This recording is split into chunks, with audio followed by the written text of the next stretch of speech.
Good evening, everyone. That's much better. Great to see all of you tonight for our final Wednesdays at First for the season. I'm Scott Kennefick. I'm the interim senior pastor here, and on behalf of the congregation and the rest of the staff, welcome. We're so glad that you're here this evening. Charmin, are you still up there on the soundboard? Let's give a shout out to Charmin and her granddaughter for doing the sound tonight. Hey!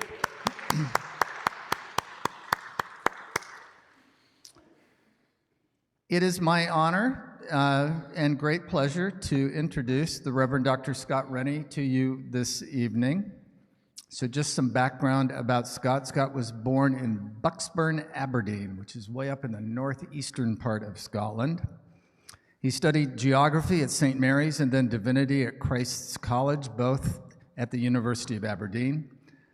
After serving as assistant minister at Queen's Cross Church, Aberdeen, which, by the way, if you Google that, it's an absolutely stunningly beautiful building, he was awarded the Scots Fellowship at Union Theological Seminary in the city of New York. Scott has served congregations in Angus, Aberdeen, and London before coming to St. Giles Cathedral in Edinburgh last spring. He's also a recent recipient of a Doctor of Ministry degree from my alma mater, Pittsburgh Theological Seminary. So let's give a warm welcome to Dr. Rennie this evening, who's going to tell us all about this incredible church, St. Giles Cathedral, which he has the pleasure and the honor to serve. Thank you.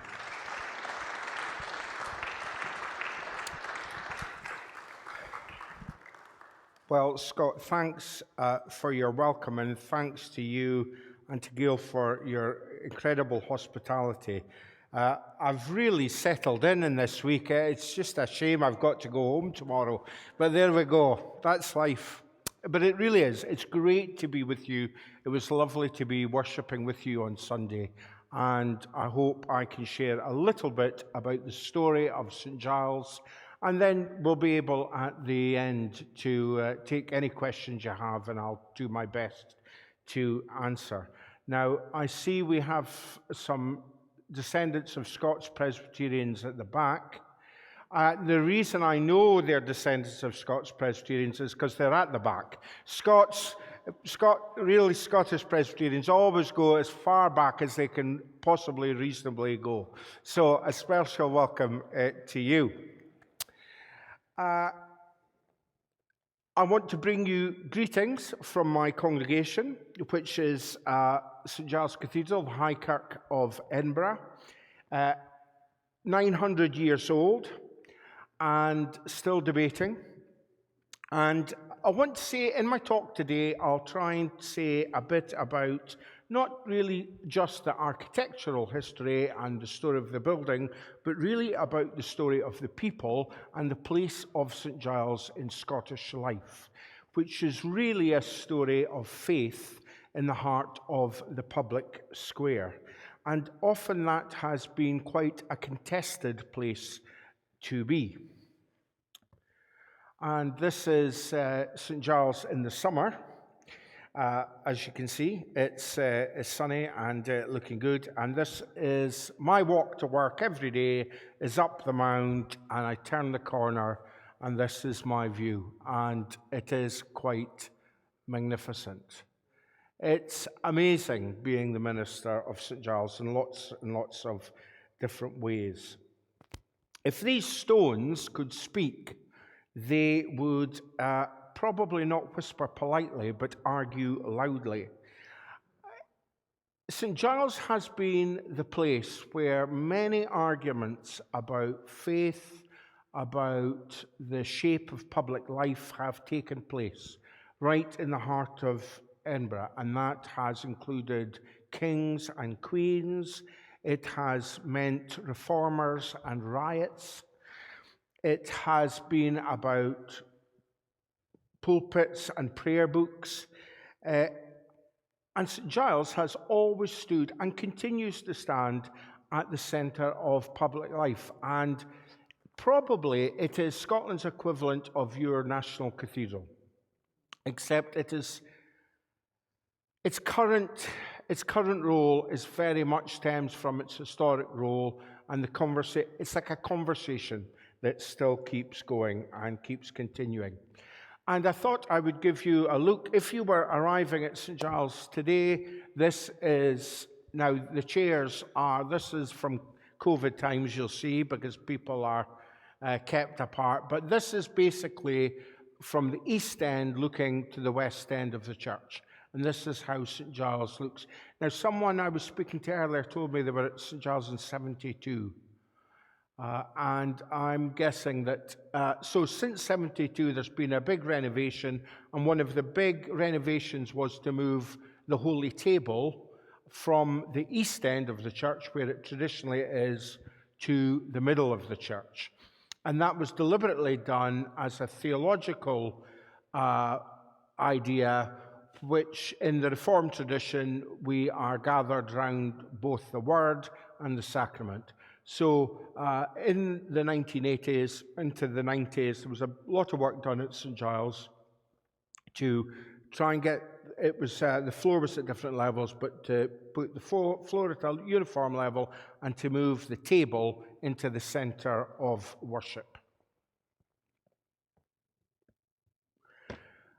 This is looking from west to east. So now you will see that in the last, the communion table is one great big lump of Italian marble, which was a gift by an artist, and it's sometimes known as the sugar cube by those who are not so fond of it, but quite often it will be covered in a cloth. So this cloth, many of you will know about the Edinburgh International Festival. The Edinburgh International Festival is the largest, it's second only to the Olympics and to the World Cup in terms of the number of people it draws to its event. The festival is huge, and this is the festival cloth. So during the festival in August, that cloth goes over the table. But so this is looking from the west over to the east. And this is how it would usually look, excuse me, with two candles on the table. Anyway, if we move on, I'll move back and I'll talk a little bit about St. Giles's beginnings. So, it was founded in 1124, likely by King David I. King David I was the son of St. Margaret of Scotland. They were a very, very pious family. King David and his mother founded a lot of churches all over Scotland. St. Giles was one of them. And St. Giles was named after the patron saint of the vulnerable. Now, according to legend, St. Giles himself had been a 7th century Greek hermit who lived in the forest near Nîmes in the south of France with a tame deer as his only companion. And the story goes that one day the king of the Visigoths was out hunting. He shot at the deer, and St. Giles stepped in front and took the arrow in his arm to protect the deer. And the king was very impressed by this holy man and allowed him to be the abbot of a monastery close by. And Giles was subsequently canonized, and he became actually the patron saint of lepers and the lame. So it's interesting that Scotland's principal church is named after a gentle saint rather than a warrior, which I quite like. Medieval worship, what would St. Giles have looked like? Well, St. Giles in medieval times would have had 40 plus guild altars at the side. There would be an altar for the hammerman, for the, any trade you can imagine, fleshers, butchers, you name it. They would have had their own wee side altar. Worship would have been in Latin chant. There would have been lots of incense, lots of colour and drama, and the East End would have been retained simply for the clergy. There would have been a rood screen so that the punters couldn't see in, and you simply would have gone to worship, and you would have understood none of it in your own, because it wasn't in the vernacular, but you would simply have learned by the worship or the stained glass. It was all about colour and drama. And then, of course, came the Reformation. Now, the Reformation was it's difficult to state how radical the Reformation was. And I must say that in Scotland, even more so than in England, the Reformation was far more radical. And there are a number of different reasons for that. You know, in England, the Reformation came about mainly through King Henry VIII and his own particular circumstances. Although, you know, Reformation ideas were percolating into England through trade, you know, books, pamphlets, Lutheran ideas coming across the North Sea. Well, the same too was in Scotland, and particularly because Scotland, the main trade at that time for Scotland was across the North Sea, in contrast to north-south, you know, where you have land as a barrier. The great way to transport and to travel is across the sea. So Scotland was very much a Northern European country, almost a Scandinavian country in many ways, and lots of ideas and pamphlets that were banned officially. They all made their way, particularly to the East Coast, to places like Edinburgh, St Andrews, and to Aberdeen. So Lutheran ideas, Lutheran pamphlets. So really the Reformation became embodied, and there wasn't the same central authority to stop that happening. And the Reformation, the other different thing in Scottish history that I think is important to understand is, like England, Scotland had kings. But even in medieval times, although there is a line of lineage, in truth, noble families used to fight about who really was in the line. So in Scotland, whereas in England there was much more of a keeping to a clear line, in Scotland there was much more jostling between abilities to who was really to be the king. And that meant that much earlier in Scotland you had this sense of, yes, the king is the king, but the king is also chosen in a sense.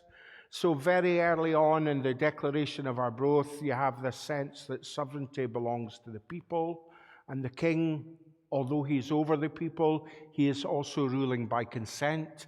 And that's a very, very different way of thinking politically from our friends south of the border, who had a much more top-down. So when the Reformation came to Scotland, it's not really surprising in a sense that it was much more bottom-up. It was much more radical than it ever was south of the border. So that was a huge change. And of course, when you think about the Reformation and authority moving from priests to scripture and to worship in the vernacular, the radicalism of that, then you cannot help but think about this man. Anybody guess who this is? John Knox. John Knox. John Knox was a Roman Catholic priest who, like most of the priests of his generation, were concerned about what he felt was the corruption of the Roman Catholic Church. And I think to understand this, you also have to understand it wasn't just religious corruption in terms of the things we associate with the Reformation. Religious authority in medieval Scotland was also political authority. So, for example, the bishop of a diocese controlled the rules of trade. He controlled who could do what, who could sell what to whom. So, in my first church, which was also a cathedral, Brechin Cathedral, the Bishop of Brechin had, for 4 generations before the Reformation, had no theological training at all.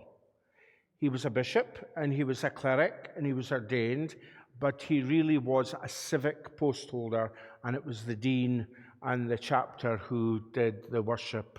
So when we talk about the Scottish Reformation and the tumult about bishops and about civil authority, it was, of course, a religious matter, a matter of faith and doctrine, but it also was about civil power. It was a mix of both. And so the Scottish Reformation really came about because the crown was weak, and the nobles, the lords of the congregation, the nobles of the country basically embraced Protestantism, and you could say that they embraced the chance for both religious reformation but also civil reformation, because after the Reformation they were the ones who controlled the rules of trade and not bishops. So you see how that power play goes on. Well, Knox is very famous for his disputes with this young lady. Do you know who she is? Mary, Queen of Scots. They had a terrible relationship. Was he a misogynist? Probably.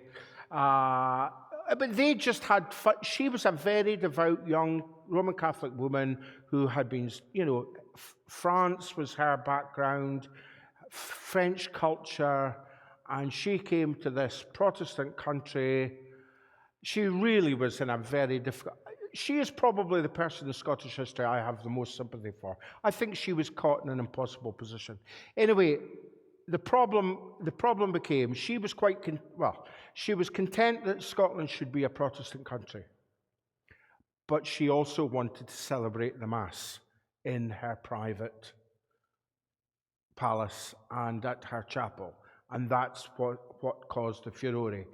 And thinking back to Sunday and what I was saying about the gospel not being just a matter of private faith, but a matter of public faith, again, Knox really believed you could not have the Queen having the Mass in quiet, albeit at the palace, while Scotland was a Protestant country. He was a Puritan, he didn't want it, but he also thought that the civil authority had a duty towards everyone else to basically follow the rules that everyone else had agreed. They had a very bad relationship. There he is, a close-up. John Knox, his grave is just outside the cathedral to the south. It's now a car park, and I kid you not, his grave is under space 23, and space 23 is the space for the minister of St. Giles. So my car, or at least my secretary's car, is parked over John Knox every day. He literally would turn in his grave. Yeah, it's interesting. It's very... And just in case you think I can't get away from John Knox, a big statue of the man himself pointing to Scripture. That door is the door to my vestry. So every day I pass John Knox. There's no getting away from the man. But I mean, Knox preached a sermon in St. Giles. When he came back from exile, a crowd of 40,000 met him at the Port of Leith. He was carried up from Leith to the Royal Mile. He was within a year made the minister of St. Giles. St. Giles became the centrepiece of the Scottish Reformation because it was the power base of the country. Mary, Queen of Scots was just down the street at Holyrood Palace, and there was all this tumult. The stained glass was all ripped out, all those altars, 40-plus altars, all ripped out, and the walls whitewashed. The east part of the church abandoned for a bit, and it was just such a radical change. People look back and say now it was vandalism, and in some ways it is, but it's very hard to judge people 400 years ago. We didn't live their lives, we just didn't have their sensibility as to what they thought was going on at the time. And one of the big stories of St. Giles, and one of the big flashpoints was this whole business, and this will chime with you as Americans, about the separation between religious freedom and the civic realm. In Scotland, the clash was that the kings basically wanted to hold on for power and control in the church. But the Scottish Reformation was clear that there was only one king and head of the church, and that was Jesus Christ himself. And Knox and others believed, they were very sympathetic to the civic realm, to an orderly society. That's how Geneva was, where Knox had been with Calvin. But they also believed in a clear separation between individual conscience and the state. So that sort of dynamic of dispute, basically after the Church of Scotland was reformed, it went through periods where the Presbyterians were in the ascendancy, and then Episcopalians were in the ascendancy. They were more closely related to the crown. Presbyterians didn't want bishops because, I think it was King James VI said, no bishop, no king. What he meant by that was, if I don't have bishops, I can't control the place. So you can see there's this wrestling match. And it really came to a head with this, the Book of Common Prayer, which Charles I tried to impose on the church. Now, it's not that, basically Charles I had inherited two kingdoms, Scotland and England, and he thought it would be a great idea for the church in both of his kingdoms to look the same. He thought uniformity would be a great idea. And you can see why he might have. And he involved Scots bishops in the writing up of this Book of Common Prayer. He, with some influence from England too. But the problem was, I don't think the problem was the actual liturgy itself. The problem for people was they were not for having a liturgy imposed by the king. What place did a king have to impose liturgy on the population? There's only one king and head of the church, and that's Jesus Christ. So it's like a sign of the king overstepping his reach. But the other part to that is also the truth that in Scotland, because the Reformation was more radical, it was slightly less liturgical, and there would have been people who in Scotland would have felt that this was a sort of moving back in the direction of Rome. So there was that sensibility went on too. Now, does anybody know anything about this object? Anybody tell me what it is? A three-legged stool. What do you know about the three-legged stool? Who threw it? So a woman called Jenny Geddes. Jenny Geddes was a parishioner at St. Giles, and she went to morning worship at St. Giles, and the king's minister had been put up in the pulpit and instructed that he had to use the Book of Common Prayer. He started the service, and fairly early on in the service, Jenny Geddes is said to have shouted from her seat, because people took a stool to church, there were no pews, you took your own stool, or you stood. And Jenny Geddes is said to have shouted, "Do I hear the Mass in my ear?" And she then took her stool, the story goes, and she threw it at the minister in the pulpit. And there ensued a riot in the city of Edinburgh that day. And that is true. I mean, it's hard to imagine that the reading of a liturgy in a prayer book in our world could start a riot. But it did. It started a riot because, one, it had been imposed by the king. Two, people suspected it came from south of the border. And three, they felt it was almost a move back to Rome. And out of this whole riot came a thing called the National Covenant. Now, the National Covenant was like a nationwide petition. And the National Covenant basically was a plea to Charles I to say, we are your loyal subjects, but don't be pushing your, I mean, it didn't put it this way, but it more or less said, don't be pushing your luck. We are your loyal subjects, but, you know, Jesus Christ is king of the head in the church. It's not your place to enforce a type of religion on your loyal people. Please don't. And that covenant went all over Scotland, was signed, and there's a copy. The original is at Greyfriars Kirk in Edinburgh. We have a copy, one of the copies of the covenant. So these petitions went all over Scotland and were signed. And again, and it was the prayer book riot, and it was the covenant that was part of what's often called the English Civil War. It wasn't just an English Civil War. It was the War of the Three Kingdoms. And it was all about the relationship between Parliament and the king, the rights of people vis-a-vis the right of the king. So it's important, I think, when you think about our kind of Christianity, Reformed Christianity, that one, you understand there are the key tenets about worship in the vernacular, about the place of Scripture. There's no need for priests to mediate for us because you can have that relationship with God. But with that also came a civic sense of empowerment, i.e. the king could not, should not be imposing particular forms of religious liturgies on people. And that was much more so, I think, in Scotland than ever was true south of the border.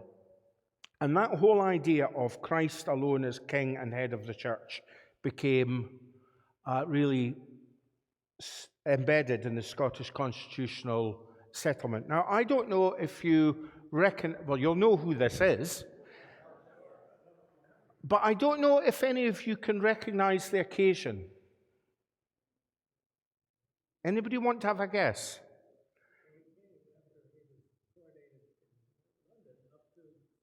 Okay, so this is before it. So this took place about 2 days after the late Queen's death. And this is called the Oath of Accession. So when the monarch dies and the heir becomes the monarch, about 2 days after, there's what's called an accession council in St. James's Palace, and this was it, where the king has to sign the Oath of Accession. Now, the Oath of Accession was part of the Union of the Kingdoms in 1707. So when Scotland and England finally became one kingdom, one of the main stumbling blocks was how was the Scottish settlement of church going to be maintained in a united kingdom where obviously the English were the larger neighbour. And as part of that settlement, every monarch since 1707 has had to sign the Oath of Accession. And the Oath of Accession means they cannot be declared king, they cannot have a coronation until they agree that the Church of Scotland remains Presbyterian in its government, and that the king is not the head of the church in Scotland. And they have to pledge to maintain the true Protestant church in Scotland. And he had to do that live on TV. And lots of my friends in England were just, because I was still in England then, and they're like, oh, what's this? What's this? What's this? And I said, oh, well, you see, you don't know your history. So what I'm saying is that battle at the Reformation period still shapes the British Constitution. So King Charles in England is the supreme governor of the Church of England. But when he crosses the border at Berwick, he becomes a member of the Church of Scotland. Now, he's still the king.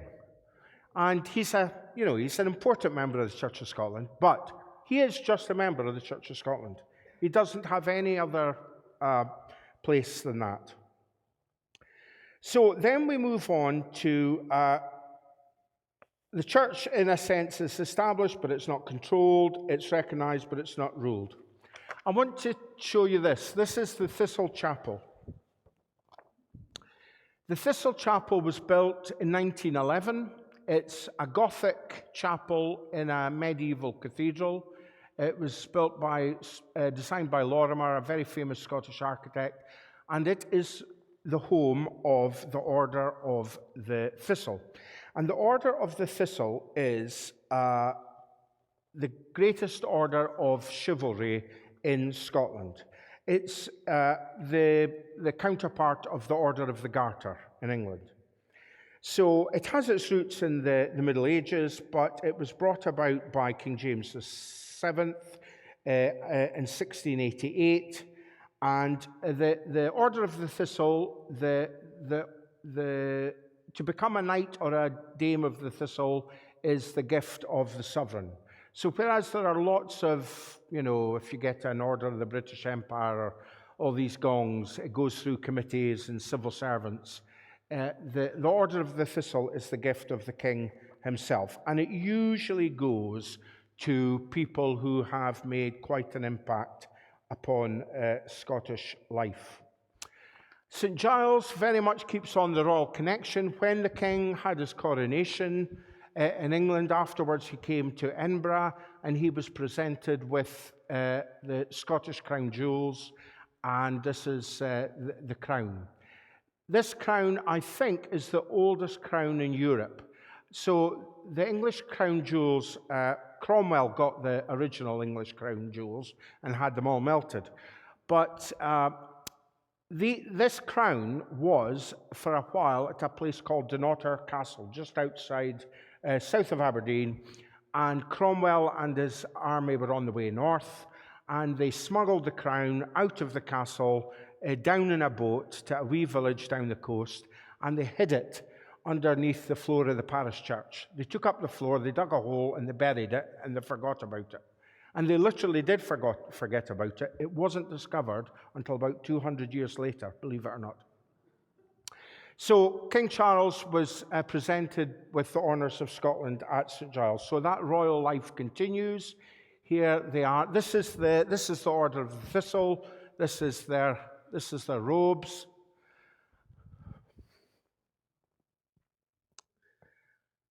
And when they come, so every week in July is Royal Week. So there will be some. So this year, on July the 1st, the royal family are coming, and we have the installation of a new Knight of the Thistle. And when they come, we have the red arrows, and it's a great occasion, as you can imagine. Now, I wanted to show you this because this was the presentation of the honours of Scotland, as you can see here, to Queen Elizabeth II. You see her and the Duke.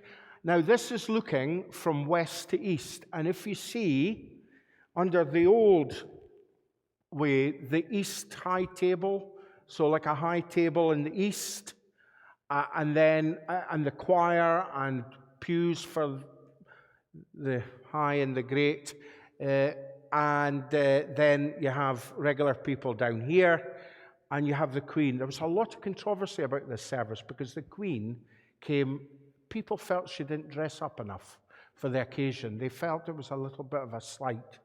Anyway, there is St. Giles as it was compared to now with the table in the centre. Quite radically different now, but I think it's better that way. It's certainly more reformed. And then again, you can see how it looked in the old days. So St. Giles still serves as the civic church. So this year, the Scottish Parliament elections take place in May.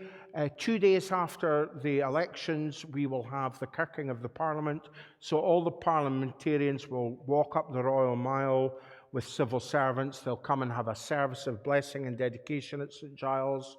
Every year, when the legal year begins in September, we have a service where all the Supreme Court judges, all the barristers, they all come. At the beginning of the academic year, all the universities from across Scotland come in procession. We have a service for them.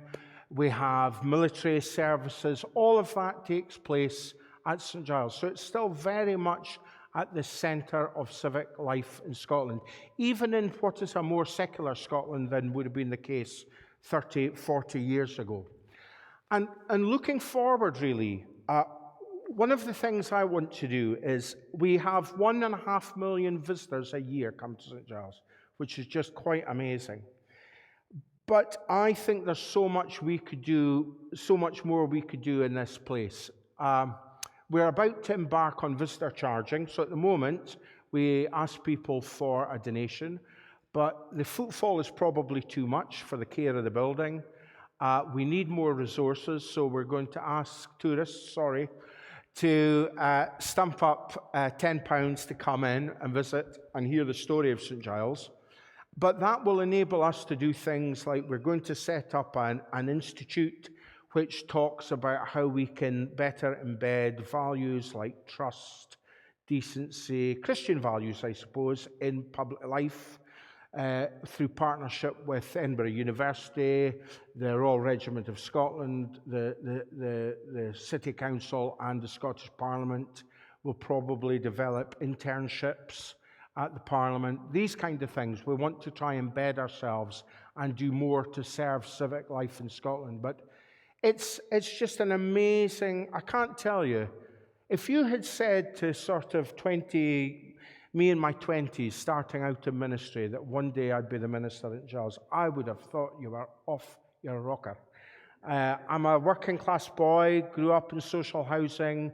I never ever would have believed I would be at St. Giles. And being at St. Giles is a great honour and privilege, and you get to do lots of amazing things that you never thought you would get to do. You know, you get to, I really mustn't tell you too many royal stories because I could get into trouble, and we're live streaming. But I mean, one of the things as the minister of St. Giles is that, you know, you go and you get to spend a weekend with the royals at Balmoral, which is an amazing privilege to get a view into their world. I was telling Scott that we'd been there, and 2 weeks later, the King very kindly invited us to go to Dumfries House to see the King's project. It's a project to bring kids from deprived areas to learn skills, be it in catering or animal husbandry or textiles, all sorts of things. And we were there for a tour of the whole foundation, and we were having lunch, and different people started to appear, and I realized that the US ambassador was there with us, and his wife and his mother-in-law. They were on the tour. And I don't know if you're like me, but when I'm at the airport, I'm always at the front of the queue. I'm always at the gate, desperate to get on the plane. I don't like, waiting, and I like to get on and get on. So I'm the same. I'm first on the bus, or at least I thought I was first on the bus. And I got on the bus, and I looked down the bus, this little Mercedes bus. And I looked down the bus, and halfway down, I kid you not, halfway down the bus is Meryl Streep. I'm like, what did I do? What did I do? Anyway, I played it cool, and I walked down there. And she put out her hand, and she said, I'm Meryl. I said, I'm Scott.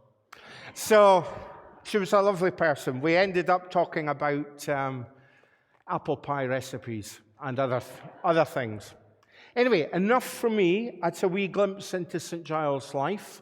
Any questions that you have, I'll be glad to try and answer. So hold on here. I've got a microphone so the rest can hear.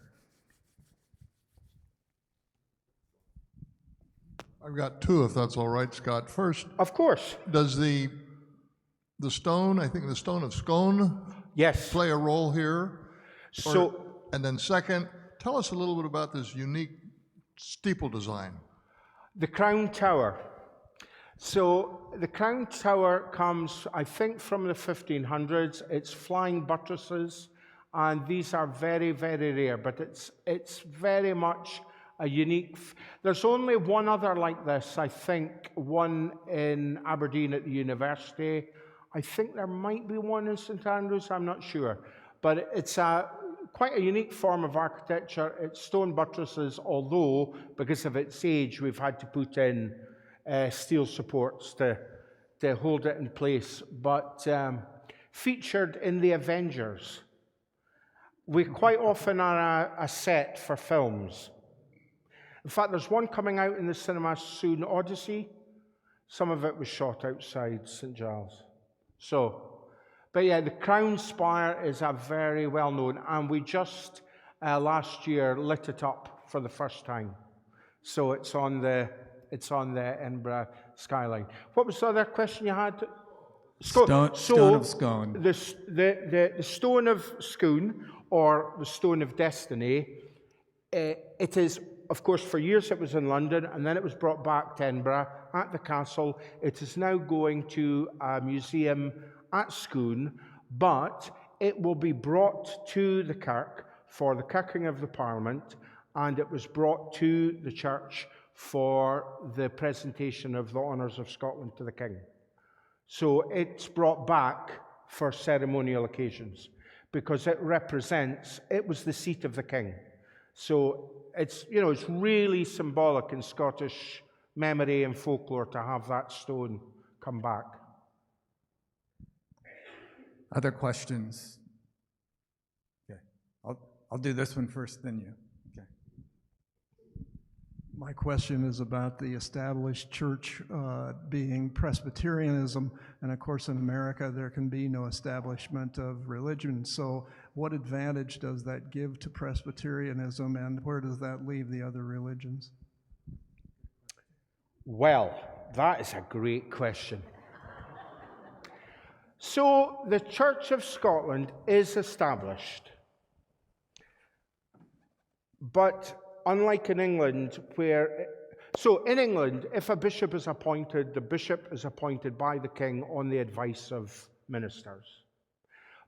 In Scotland, the Church of Scotland is the established church, but there is no state interference in the church's government. So when you come to a General Assembly of the Church of Scotland, the king always sends a representative, the Lord High Commissioner. Sometimes it's a man, sometimes it's a woman, and they sit at the assembly in a gallery to show that they are there, but they are apart. They're part, but they're not involved, as it were. It brings the Church of Scotland is a national church, and so I and my colleagues as Church of Scotland ministers will preside at the opening of a bridge, or the opening of a parliament, or all these civic occasions we are at, and we are part of the fabric of Scotland. And probably also because we're the established church, when it comes to being in local communities, it's easier for ministers of the national church to go into schools, to build, which I know can't happen here, but we have that much more. There's a place of trust, I think, I think Episcopalians in Scotland find that difficult because south of the border, they're the established church. And they find it difficult north of the border, not being the established church.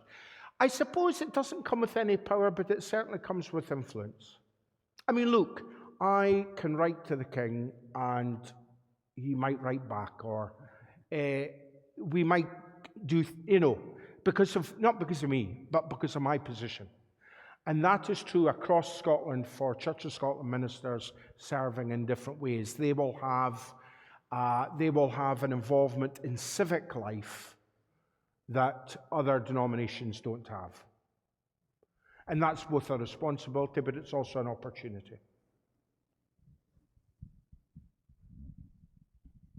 For my question, you need to go back to the former slide. Okay. That one. Way in the back, down the road, there's another tall steeple. And I knew somebody would spot that. So, Scottish Presbyterianism has a history of fallouts and fallbacks in. I'll tell you a wee story. So there's this guy from Glasgow, and he goes on a boat, and he gets marooned, and there's a shipwreck in the Caribbean, and he's lost. And he's on this wee island that nobody knows about for 30 years. And then one day, a ship passes, spots this, what's going on here? And they meet Jock from Glasgow, 30 years on, and he tells them a story about 30 years ago, I was shipwrecked. He says, you've done amazing things on this island. You've built a post office, you've built this, you've built that, you've built a bathhouse. But I don't understand, he says, there are 2 churches on this island, but there's only you. Why did you need 2 churches? Well, he said, I'm Scottish. There's the church you go to and the church you don't go to. And this is the story of Scotland. There's the church you go to and the church you don't go to. So in the great disruption of 1843, which was all about the congregation's right to call a minister, a third of the Church of Scotland walked out, and they walked down, in this case, they walked down the road and they built that church, and invariably the people who left built taller steeples than the people who stayed. Because So if you want to see that play out in the United States, go to Pittsburgh or some of the small towns in western Pennsylvania, and there will literally be on some of the town squares 3 or 4 different Presbyterian churches that once belonged to different Presbyterian denominations. Yeah. And you easily know the last one built, it's got the tallest spire. That is true too. Yeah. You have one? That last answer complicates the question I'm going to ask. Because if the Presbyterian is the state church, established church, is it supported by the government with taxes? Not at all. Okay. Then my next question would be, how do they choose which Presbyterian church to support? But there's no tax at all on the people. There's no tax. There's no state support. I mean, the United Kingdom, I think, is the only European country where there is not some state tax support for the church. And that's a historical follow-through from the great debate in the United Kingdom as a whole about the relationship between church and state. So the Church of Scotland is established. It is the national church. It's every state service is Presbyterian in form. That's always the way. But there's no state support because there's no state control. So, for example, this was the service many of you might have seen when the Queen's body lay in state at St. Giles after she died. Her coffin was taken to St. Giles. Thousands and thousands and thousands of people queued. And then they had a service of thanksgiving for her life in St. Giles. And it would only ever happen at St. Giles. It was led by the moderator of the Church of Scotland. There were other clergy from other churches there, but it was very much a Presbyterian Church of Scotland service. But there's separation between church and state in terms of government. And what about the Anglican Church then? Are people taxed to support that? No, the Anglican Church doesn't. No, they don't. There's no tax. But it's fair to say that in England, the Anglican Church inherited a lot more wealth from the state than was the case in Scotland, because the wealth from the old Catholic Church in Scotland often went to the nobility. Thank you. All right. Ronnie. Scott, you said when you were a young boy, Yes. you never dreamed. Look, I never dreamed. You would be at the head of St. Giles. How did you get there? Oh, by the grace of God, I think, is the answer. Natural good looks. I wish. I don't know. I think all of us need a bit of good fortune in life, but all I've tried to do is be the best I can be as a pastor and a minister. And I suppose along the way I might have made half a decent job of it. And but I mean, it is amazing to me. But one of the interesting things about being the minister of St. Giles and getting to do, I mean, this has become my life in many ways, part of it anyway. and you inhabit this world that you read about, that you watched on the TV, and suddenly you find yourself in it, and it's all a bit surreal. But also, the truth is, His Majesty is a wonderful man, but they are also people. When you're a minister, you're there to care for people, and you find that wherever people come from, whatever their story is, people are people are people. And so I take my civic role very seriously, but I try not to take myself too seriously, because it's wonderful, it's great fun. I'll tell you a funny story about this. So the King and the Queen had come because we had laid a memorial stone to mark the place where the late Queen's body had lain. And the King was very keen on this idea, so he had arrived.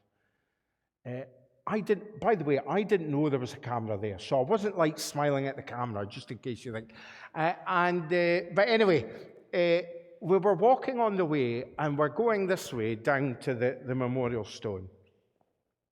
And His Majesty said to me, where would you like me to stand? Well, you go through, so you have a rehearsal.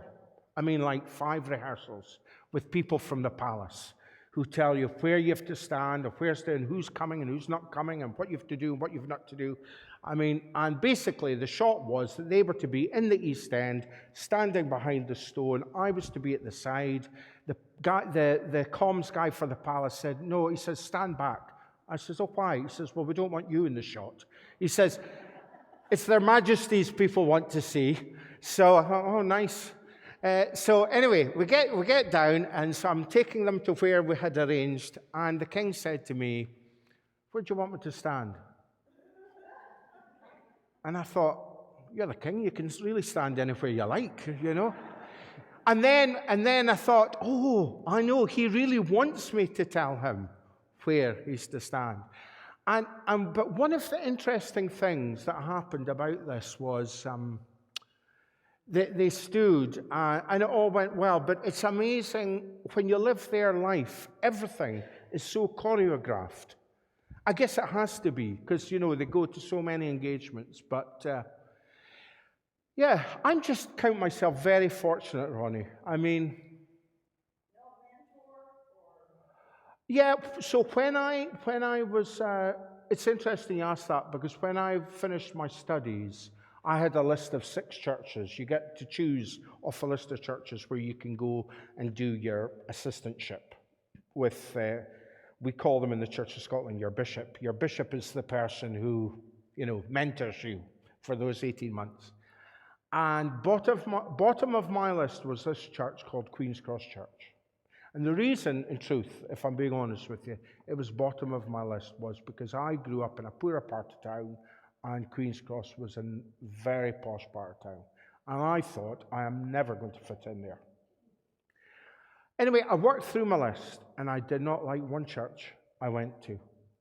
The ministers were okay, but things like you would go and you would sit down in the pew and you look to the person next to you and they wouldn't say hello, they wouldn't take you on, you thought, oh. Anyway, I got to the bottom of my list. I thought, oh, I'll have to go to Queen's Cross. So I went to Queen's Cross and I got the most wonderful welcome, and the guy who was my mentor, he was honestly one of the best preachers I've ever heard in my whole life. And even a year in America where I expected to hear wonderful preachers, and I did hear some, he was as good as any of them. He was just a great mentor. He taught me what it was to be a good minister. So I owe him a great gratitude. And I think all of us need that in life. Whatever part of life or whatever walk of life we're in, we all need people to kind of show us the way, to love us and nurture us and mentor us. That's how you grow as a person. And I was very fortunate to have Bob Brown. My mentor, Bob Brown, was one of 3 brothers. His 2 other brothers were great footballers. And they were always like kind of the famous brothers. And he was kind of the not famous brother.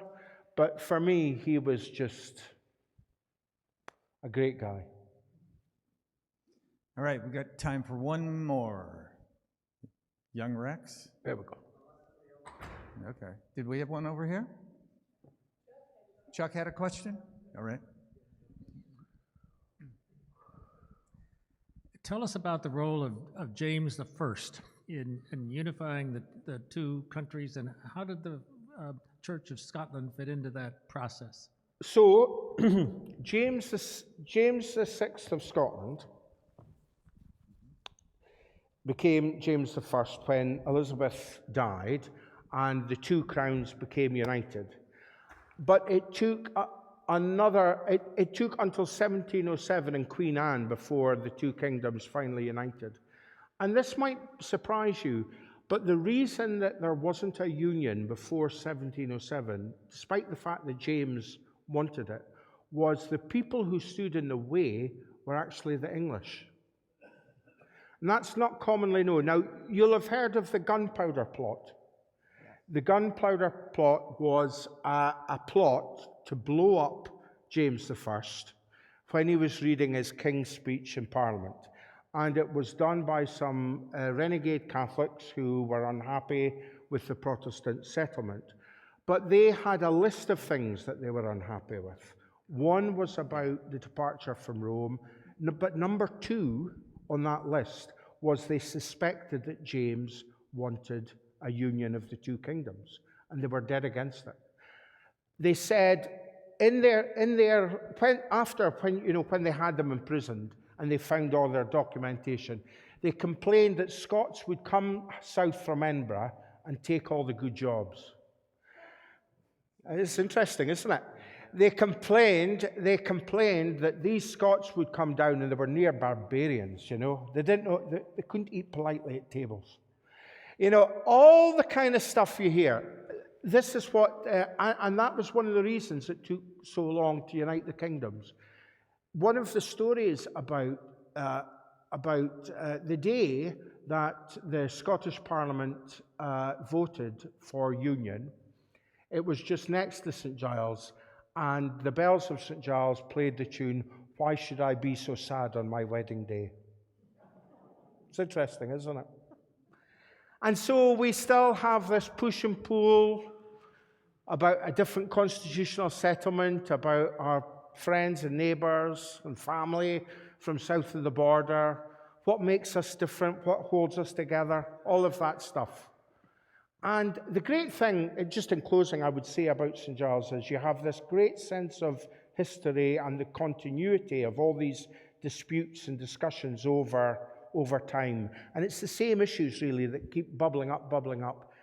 But the great thing about being St. Giles is you feel you're just passing through, you're the current steward of the place, and that you're part of this place where that conversation just still keeps going. Fortunately, nobody throws stools at me, well, not yet anyway. But it's great to be in a place where there's that living conversation about who are we? Yeah. And I thought this would be my last slide because this is what I'm going home to. I'm going home to snow on the hills and leaving the sunshine of Florida. One more question. Sorry, if you'll humor me. Right. And I should be so glad that the pews are stapled to the floor. They can't come up. But don't let them move them out. Yeah. You've talked a lot about the connection between the church and the royal family. I'm curious about Scottish independence. I know there's talk about Scottish independence and how that might affect St. Giles, if at all. Well, here's the truth. I would suspect that most worshippers at St. Giles are definitely on the unionist end of the political spectrum, me included. But, for example, politically, in civic terms, as clergy, we have to negotiate this reality that we live in a country that is pretty much divided as to which way that future should go. So, I don't know what's going to happen in my lifetime. I mean, there's the economics of it, but we all know that people don't always vote according to economics. Sometimes they follow the heart rather than the head. But one thing, what I would say is that when it comes to Scottish independence, I think one thing we have learned in my lifetime we've had two referendums, one on Scottish independence, which failed, and one on leaving the European Union. Both were pretty narrow votes, especially the European referendum. And I fundamentally, I think there's two problems. One, we live in a parliamentary system where we elect people to make decisions for us. And there's a reason, because in a debate, you can, in a perfect world, have a debate and you can argue out and try and find out, what the solution is.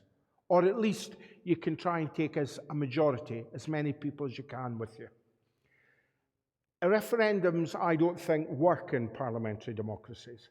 Because the other thing about referendums is you might think you're asking one question, like you might ask the question about Scottish independence, but I might be a voter who's really worried about the cost of living, or I might be a voter who's angry about something else, and I will simply take out whatever I'm feeling through that blunt referendum. And, so you might not get the answer to the question you asked. You might get a whole lot of other answers. And the other thing I think I hope we have learned is that if you're going to make a major constitutional change, I think you should have a 60-65% buffer. Because if you make a decision like Brexit we have on a 52-48, you will never find happiness, because the people who win don't feel they've won enough, or they feel everybody's dragging their feet, despite the fact they won the argument. But then on the other hand, you have to have a good sizable majority, I think, to move together as a society. And I hope we've learned that. I personally don't think Scotland will be, I might be wrong, I might go down in history, this might be the worst thing I've ever said. I don't think in my lifetime Scotland will be independent, and I've no desire for it. I am very proudly Scottish, I'm a patriot about my Scottishness, but I really believe in the British state.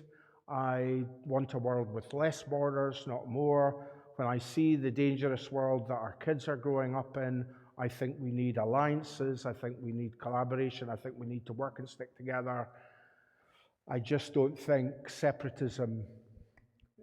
I get the impulse to have more control in local communities, but there are some things for which you have to compromise with others for the greater good. I think the difficulty across Western Europe and also in the United States is that because we live in a very atomized culture, it's more and more difficult to find those ways to build a consensus and for people to learn to compromise.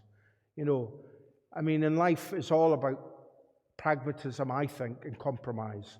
And you never get everything you want, but if you can get enough of what you want and your neighbor gets enough of what you want, then you've got a chance at living well and peaceably together. Yeah. No, it's an interesting question. Thank you very much.